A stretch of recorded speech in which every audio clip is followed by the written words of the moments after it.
आपका बहुत बहुत स्वागत है। इस बार परीक्षा पे चर्चा कुछ अलग है, कुछ खास है। बहुत सारे स्टूडेंट्स ने मुझे ये सजेशन भेजा था कि देश के अलग अलग हिस्सों में भी परीक्षा पे चर्चा होनी चाहिए।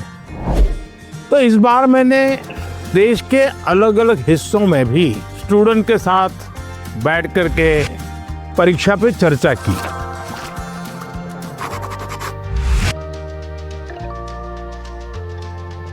इस स्पेशल एपिसोड में आप यही देखने जा रहे हैं। हमारी चर्चा छत्तीसगढ़ की राजधानी रायपुर पहुंच गई। बच्चों से मेरी बहुत दिलचस्प बातें हुई और मैं कह सकता हूं सिर्फ बातचीत नहीं, बहुत मजेदार चीजें खाने का भी मौका मिल गया। आप भी इसका आनंद लीजिए।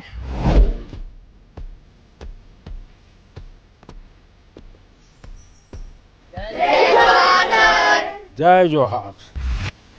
The first thought that came to my mind was, is it actually the Prime Minister of India? Like, I couldn't believe my own eyes. कुछ खिलाया पिलाया कि नहीं? हाँ, आप भी बहुत सारी मीटिंग्स अटेंड करके आए हैं। आप भी हमारे यहाँ का खाना चाहेंगे? ये कैसे बनता है? सर, ये बेसन को गोल गोल आकार देकर उसको तलते हैं। अच्छा, और ये नमकीन होता है। तो कब खाते हैं ये लोग? सर, दिवाली के टाइम, दिवाली टाइम का खाते हैं? ज्यादातर दिवाली टाइम पे बनता महाराष्ट्र में इसको क्या कहते हैं? है। महाराष्ट्र में ऐसा ही बनता हो, चकली कहते हैं। हाँ सर। ये क्या है? सर, ये खुरमी है। हाँ। हमारी गुड़ से बनती है, आटे से बनती है, सूजी से बनती है।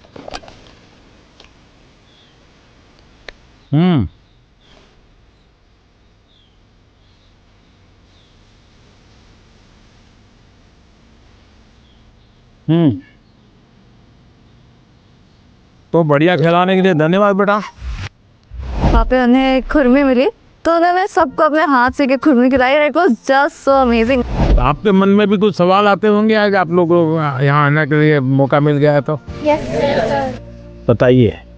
हम स्टूडेंट्स को भी एग्जाम्स के बाद वेकेशन से जाने का बहुत मन करता है, तो आप इंडिया में कोई ऐसी 5 जगह बता सकते हैं जहाँ हम भी जा सकें? आप जिस तहसील में से हो, कौन सा तहसील है आपका? सर, मैं रायपुर से। रायपुर से। रायपुर तहसील में कौन कौन सी चीजें हैं, इसका जरा लिस्ट बनाओ। 1 घंटा लगेगा, 2 घंटे लगेंगे, जाऊंगा। फिर लिस्ट बनाओ जिले में कौन से हैं जो देखे नहीं हैं। फिर तय करूं मैं राज्य में कौन से हैं। छत्तीसगढ़ में ऐसी कौन सी जगह मैं गया नहीं हूँ। हमें कहीं पर भी जाए स्टूडेंट के रूप में जाना चाहिए, तब टूरिज्म का मजा आता है। वहाँ खाना मिलता है तो उसे, जैसे मैंने पूछा कैसे बनता है, मैंने आपको भी पूछा कैसे बनता है, क्यों? तो मेरे भीतर एक विद्यार्थी है, वो जानना चाहता है। हमारे हर एक के भीतर एक विद्यार्थी तो जिंदा रहना चाहिए। कहीं पर लिखा हुआ है तो पढ़ नहीं सकते, किसी को बोला तो जरा समझाओ क्या लिखा है, क्या चीज है। रेल के डिब्बे में जाना और साथ में खाना भी ले जाना, देखना चाहिए कैसा अनुभव होता है। भीड़ होती है, क्या होता है, लोग बातें करते हैं, क्या करते हैं, इसका एक आनंद होता है, जीवन में सीखने को मिलता है। भारत इतनी विविधताओं से भरा हुआ है, एक जिंदगी भी कम पड़ जाए देखने के लिए। मैंने उनसे क्वेश्चंस किए और उन्होंने मतलब इतने अच्छे तरीके से जवाब दिए, हम लोगों को इतने अच्छे तरीके से समझाया, मुझे वो बहुत पसंद आया सर। अच्छा जी, बताओ आप लोगों को कितना टेंशन है एग्जाम का? नर्वसनेस हो जाती है। किस बात को लेकर के होती है? एग्जाम अच्छा नहीं जाएगा। ऐसा क्यों विचार आता है कि एग्जाम अच्छा नहीं जाएगा? सर, एक ऐसा होता है ना कि लोगों की एक्सपेक्टेशंस होती है आपसे। हाँ, आपको टेंशन जो है ना, माँ को क्या लगेगा, पापा पता नहीं क्या करेंगे, टीचर क्या कहेंगे, मेरा दोस्त क्या करेगा, वो मामा का बेटा है जो वो मेरे साथ पढ़ता है, वो मेरे से 1-2 मार्क ज़्यादा ले आए तो क्या हो जाएगा। हम उसी में खोए रहते हैं और उसी के कारण ये टेंशन रहता है। Yes sir. मतलब हमारा आत्मविश्वास कम है। एक बार खुद पर आप सोच लो कि पिछली बार 80 मार्क आए थे, इस बार 80 को क्रॉस करना है। पिछली बार 40 मार्क आए थे, इस बार 40 को क्रॉस करना है। लड़ाई खुद से लड़ो तो आप 80 का 81 हो जाएगा ना, तो भी आपको लगा यार मेरी प्रगति हुई है। वो देखते रहोगे तो आप रोते ही रहोगे भाई। तो जिंदगी रोने के लिए थोड़ी है। बहुत खुशी हो रहा है सर से मिले तो, और उन्होंने हमसे इंटरेक्शन किया, हमारे जो क्वेश्चंस थे उनका आंसर दिया सर ने, बहुत अच्छा लगा। सर मेरा प्रश्न आपसे यह है कि कभी कभी हम एग्ज़ाम के दौरान रिवीजन नहीं कर पाते हैं, जिससे हमारा मन अशांत हो जाता है। तो सर हम अपने मन को शांत कैसे करें एग्ज़ाम के दौरान भी और एग्ज़ाम हॉल में जाने से पहले की? 1 वीक देख लीजिए परीक्षा के पहले का, सभी चीज़ों को आपने ऊपर नीचे तो कर ही लिया होगा। आप मान के चलिए आपने जो सुना है, आपने जो पढ़ा है, वो बेकार नहीं गया है, कहीं ना कहीं तो स्टोरेज है ही है वो। आप शांत मन से बैठ लीजिए, चिंता मत कीजिए, जैसा पेपर आता है देख लीजिए। दूसरी चीज, आप अच्छा विद्यार्थी बनना है ना, आपको उस विषय पर ग्रिप होनी चाहिए ना, तभी तो अच्छे विद्यार्थी बनोगे। सब्जेक्ट पर ग्रिप कैसे आएगी? एक अच्छा खिलाड़ी कैसे बनता है?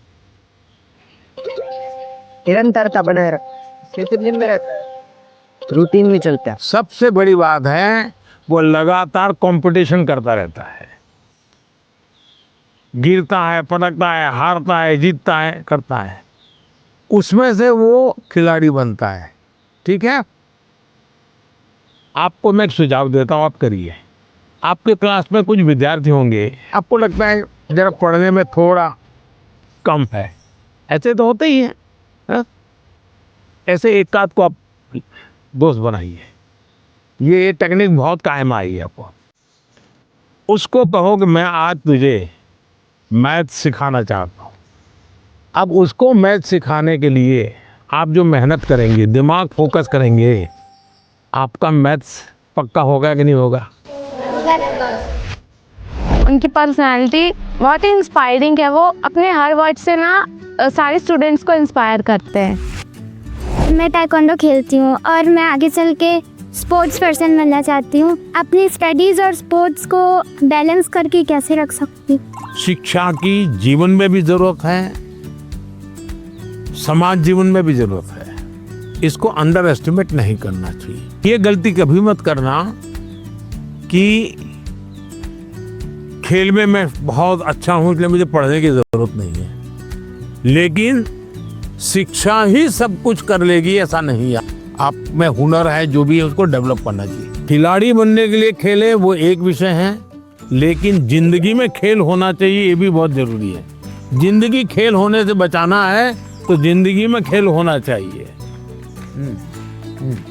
खेलना भी है, खेलूंगा तो खिलूंगा, और पढ़ना भी है ताकि और लोग कहें नहीं कि इसको कुछ पढ़ना उड़ना आता नहीं इसलिए मैदान में रहता है। नहीं, पढ़ने में भी मैं पावरफुल हूँ, खेलने में भी पावरफुल। और खेल में प्रगति करने के लिए वो भी पढ़ना ही है एक प्रकार से। मैं नई नई चीज़ें सिर्फ ऐसे ही दोस्तों के लिए टाइम खराब करने के लिए खेल रहा हूँ ऐसा नहीं, हर दिन नई चीज़ सीखता हूँ, गलतियाँ कम करता हूँ, ताकत बढ़ाता हूँ, उसके लिए डिसिप्लिन फॉलो करता हूँ। वो जो भी बताए उसको मैं अपने लाइफ पे इम्प्लीमेंट करने का कोशिश करूँगी, और मैं लफ्ज़ों में बयान नहीं कर सकती आज जो भी हुआ। बहुत से विद्यार्थी होते हैं जो परीक्षा हॉल में जाने से पहले ब्लैंक आउट हो जाते हैं, वो उन्हें पढ़ी हुई चीज़ें याद नहीं हो पाती है और उनका दिमाग भी सुन्न हो जाता है। तो मैं जानना चाहता हूँ, क्या सर आपके साथ भी कभी ये हुआ है किसी अहम मीटिंग या चुनाव में जाने से पहले? अगर मैं आपको कहूँ कि आप बैठो कि सोमवार को क्या खाया था लिखो, मंगलवार को क्या खाया था लिखो, तो आप सोचोगे यार बड़ा मुश्किल है। खुद ने खाया कि नहीं खाया, माँ ने परोसा था कि नहीं परोसा था, प्यार से खाया था कि नहीं खाया था, फिर भी भूल गए। क्यों? आपने उस पर ध्यान नहीं रखा आपने।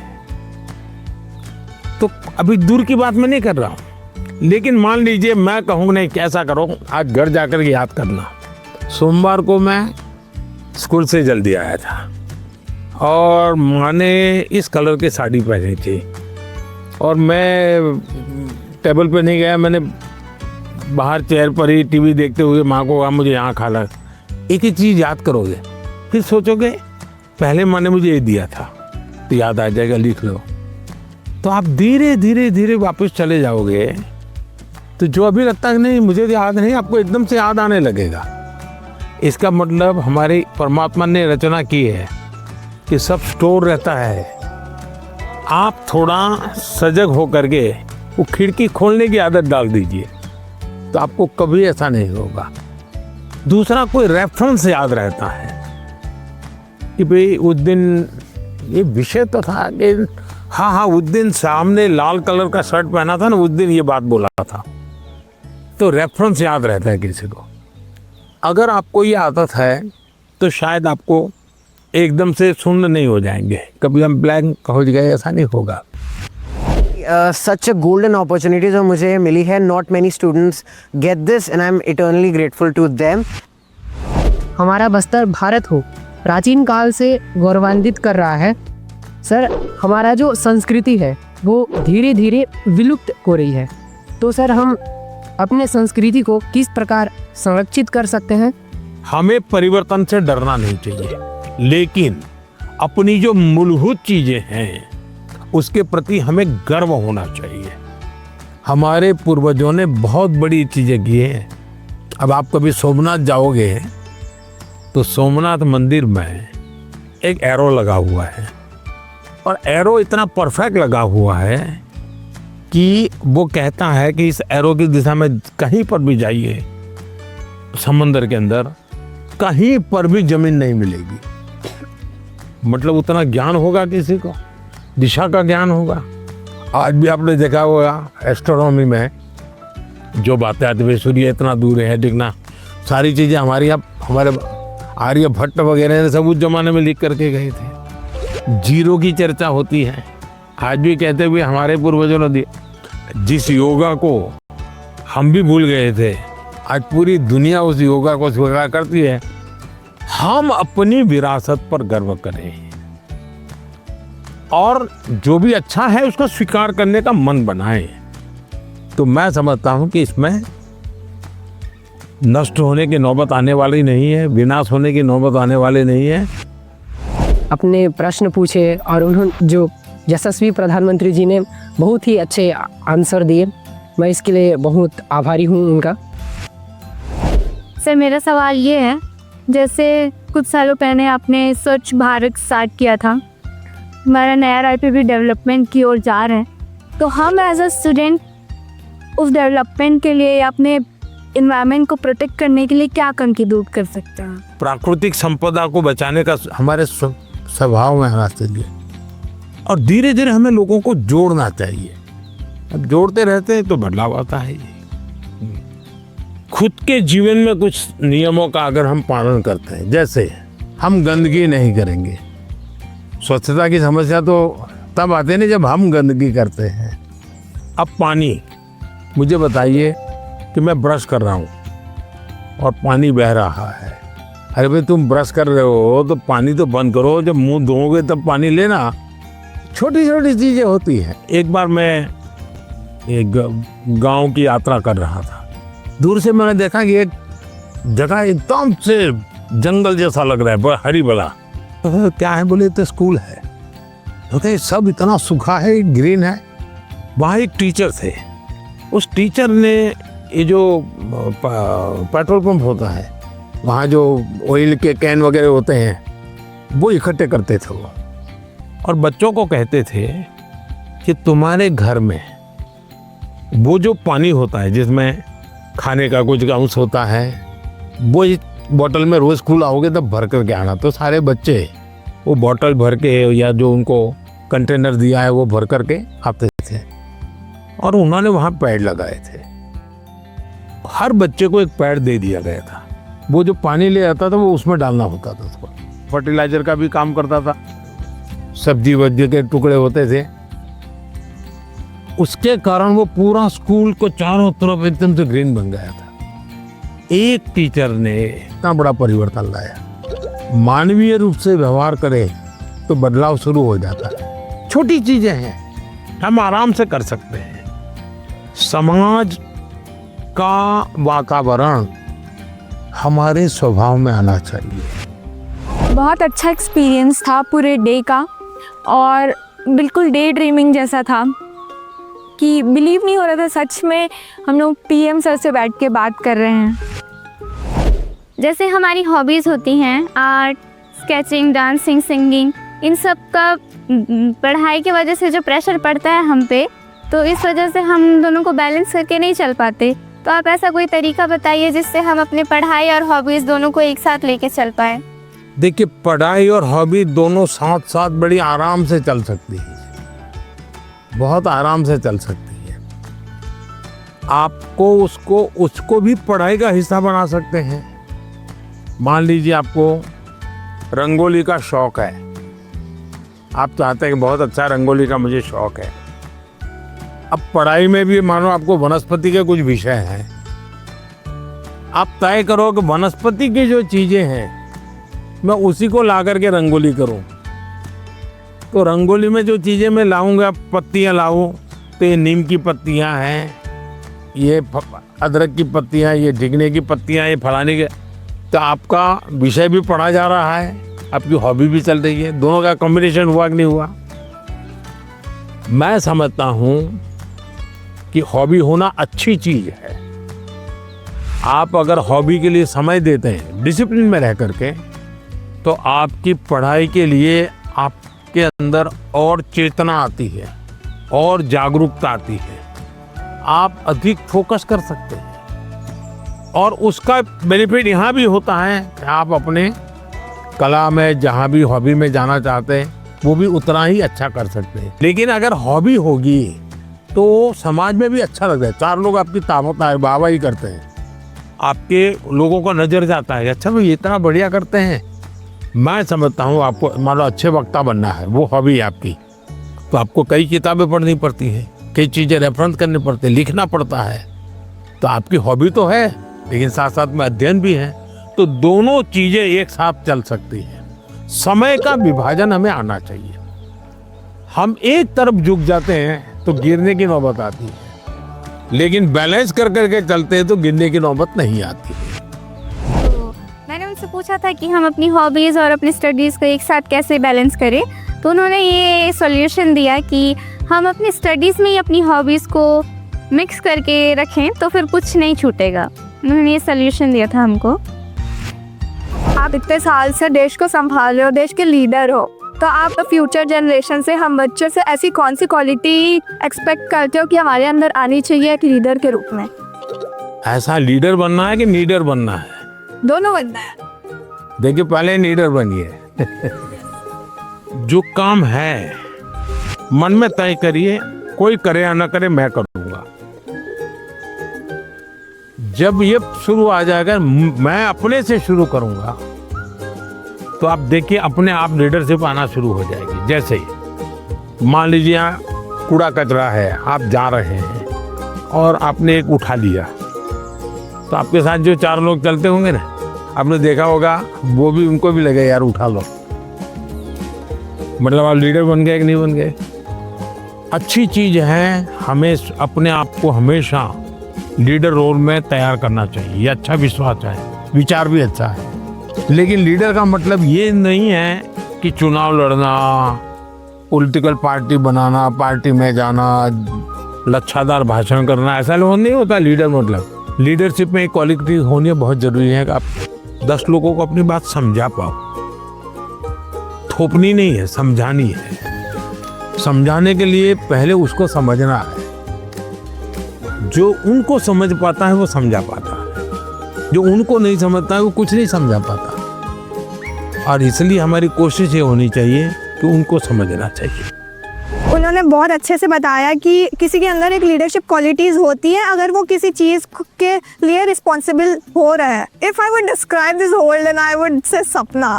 मैं प्रधानमंत्री से मिली I am very lucky. बहुत अच्छा था, मतलब ऐसा एक्सपीरियंस जो लाइफ में बहुत कम लोगों को मिलता है। परीक्षा की तैयारी के अनुभव, परीक्षा के समय आने वाले विचार, स्ट्रेस और लोगों की एक्सपेक्टेशन से जुड़े हुए ढेर सारे सवाल लगातार चर्चा का हिस्सा बनते हैं। और परीक्षा पे चर्चा का मकसद ही है कि हमारे युवा साथी इस पर खुलकर बात करें। परीक्षा एक ऐसा अवसर है और परीक्षा के लिए हेल्दी कंपटीशन की भावना हमारी तैयारी को और बेहतरीन बनाती है। इन सभी चर्चाओं में स्थान अलग अलग थे, स्टूडेंट्स अलग अलग थे, अनुभव अलग थे, लेकिन हर चर्चा का उद्देश्य एक ही था, हर स्टूडेंट को सुनना, समझना और साथ मिलकर कुछ न कुछ सीखना। आप सभी को मेरी बहुत बहुत शुभकामनाएं। बहुत बहुत धन्यवाद।